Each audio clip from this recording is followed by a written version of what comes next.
표준설교 2과는 이름뿐인 그리스도인이라고 하는 제목을 가지고 있습니다.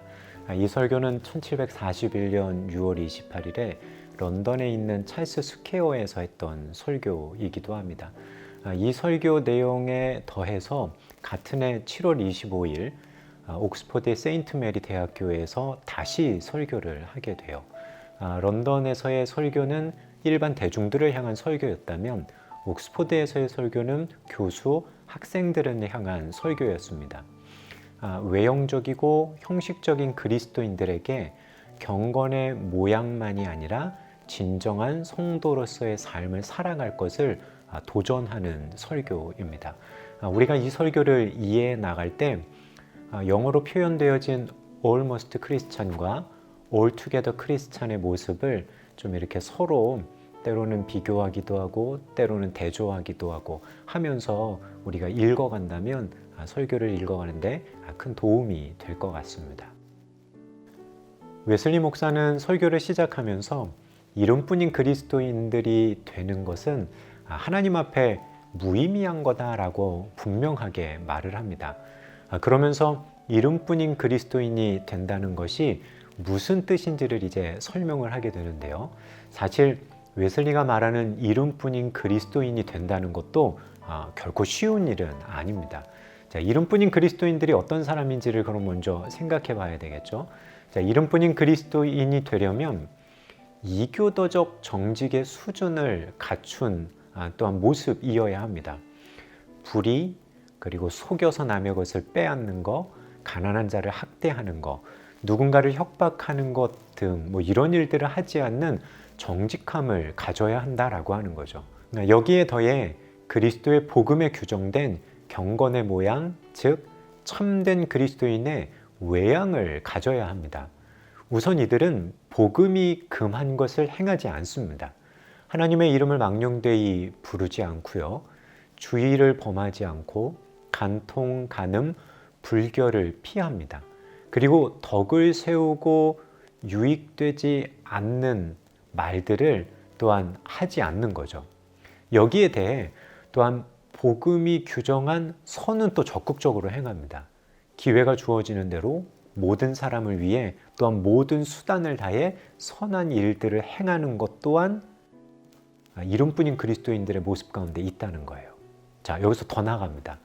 은혜의 수단을 이들은 사용합니다. 그것도 기회가 주어지는 대로 예배, 성찬, 성경 공부, 기도회 등의 수단들을 사용해서 하나님 앞에 나가려고 한다는 거죠. 여기서 멈추지 않습니다. 여기서 더 나갑니다. 이 모든 것들을 행함에 진정성을 가지고 이들을 행합니다.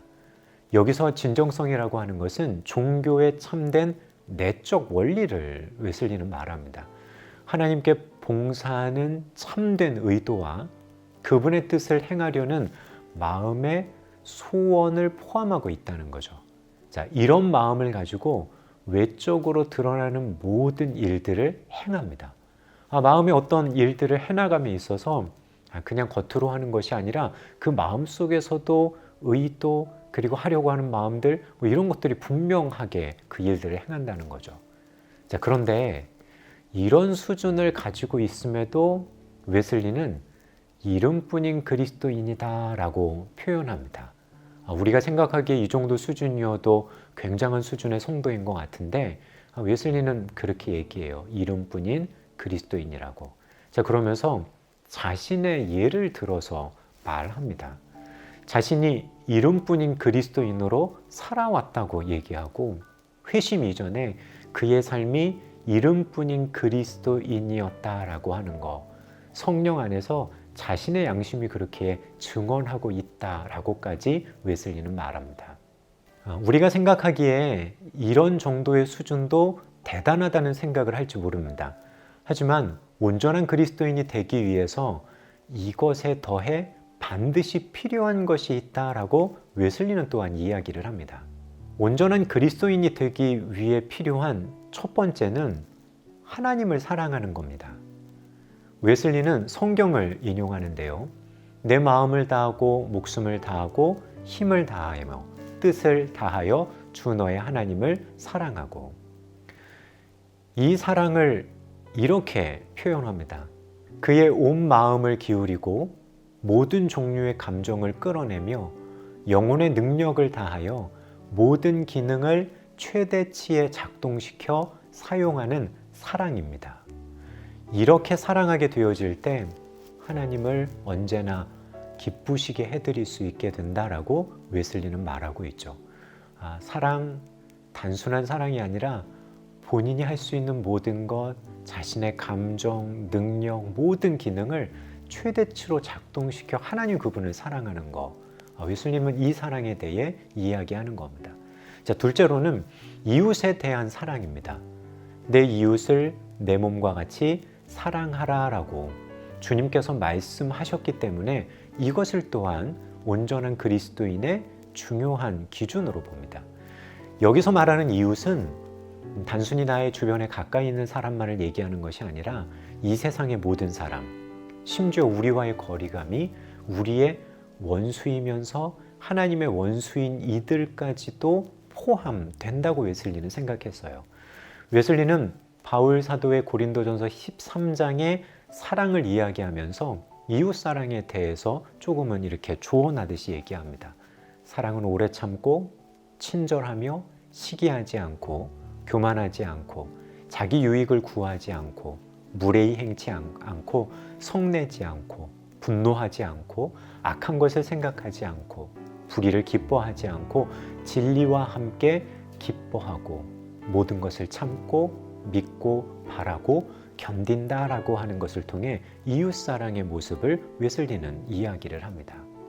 여기서 한 가지 더 반드시 필요한 세 번째 조건이 있습니다. 하나님 사랑과 이웃사랑을 실질적으로 가능하게 하는 조건인데 이것은 바로 믿음입니다. 믿음은 단지 성경과 신조가 참되다는 사실에 대한 믿음만을 얘기하는 것이 아닙니다. 믿음은 하나님에 대해 갖게 되는 것으로 그가 그리스도의 공로로 죄사함을 받고 하나님과 화해하여 자기를 향한 그분의 사랑 안에 거하고 있다는 사실에 대해 흔들림 없는 신뢰와 확신을 의미합니다. 그리고 자신을 향한 하나님의 사랑에 대한 그 확신, 믿음으로부터 비로소 이웃을 사랑할 수 있는 마음이 생기게 된다는 거죠. 그리고 바로 그렇게 생긴 사랑을 통해서만 우리는 이웃을 온전히 사랑할 수 있고 이웃을 사랑하라는 그 명령을 온전히 순종할 수 있다라고 웨슬리는 이해했던 겁니다. 이렇게 표현하고 있어요. 사랑으로 역사하는 믿음 혹은 사랑을 열매 맺는 믿음을 의미합니다. 이 설교를 우리가 접하면서 우리들 스스로를 한 번 더 생각해 보면 좋을 것 같습니다. 우리는 이름뿐인 그리스도인인지 아니면 온전한 그리스도인인지를 먼저 점검해 볼 수 있었으면 좋겠습니다. 또한 더 나아가서 온전한 그리스도인이 되기 위해서 나에게 부족한 게 뭐가 있고 나에게 필요한 것이 무엇이 있는지를 점검하여 자신을 돌아보는 모습도 우리에게 있어야 할 것 같습니다. 하나님의 사랑으로 가득 차게 되어 단지 이름뿐인 그리스도인이 아니라 온전한 그리스도인이 된다는 것, 그것이 무엇인지를 경험하게 되시기를 간절히 바라고 소망합니다.